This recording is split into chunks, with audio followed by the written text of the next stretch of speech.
পিরোজপুরের নাজিরপুর উপজেলায় বাচ্চা পায় পিতা পুত্র নিহত হয়েছে। আজ সোমবার সকালে উপজেলার নাজিরপুর মাটিভাঙ্গা সড়কের রোহিতলা বুনিয়া নামক স্থানে এই দুর্ঘটনা ঘটে।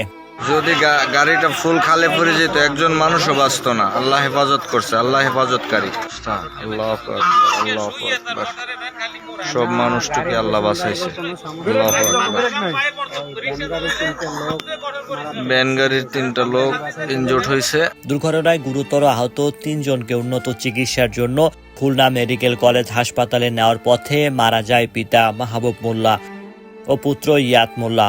নিহতরা উপজেলার চালিতাবাড়ি গ্রামের বাসিন্দা। এ ঘটনায় উপজেলার হোগলাবুনিয়া গ্রামের মুক্তার শেখের ছেলে ভ্যান চালক মঈন শেখ গুরুতর আহত হয়েছেন। স্থানীয়রা জানান, সকালে ঢাকাগামী ইমাদ পরিবহনের একটি গাড়ি নিয়ন্ত্রণ হারিয়ে একটি ভ্যানকে পেছন থেকে ধাক্কা দিলে ভ্যানে থাকা 3 জন গুরুতর আহত হন।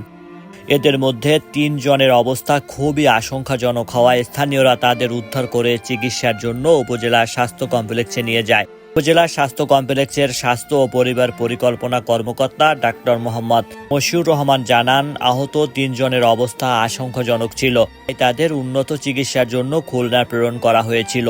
তবে নাজিরপুর থানার officer in charge OC Mohammad Mahmud Al Farid Bhuiyan জানান, আহত 3 জনকে খুলনা পাঠানোর পথে 2 জন মারা গেছে। দুর্ঘটনার খবর পেয়ে ঘটনাস্থলে পুলিশ পাঠানো হয়েছে। এ বিষয়ে আইনগত ব্যবস্থা প্রক্রিয়াধীন। Raju Sikdar Niloy, Pirojpur online news.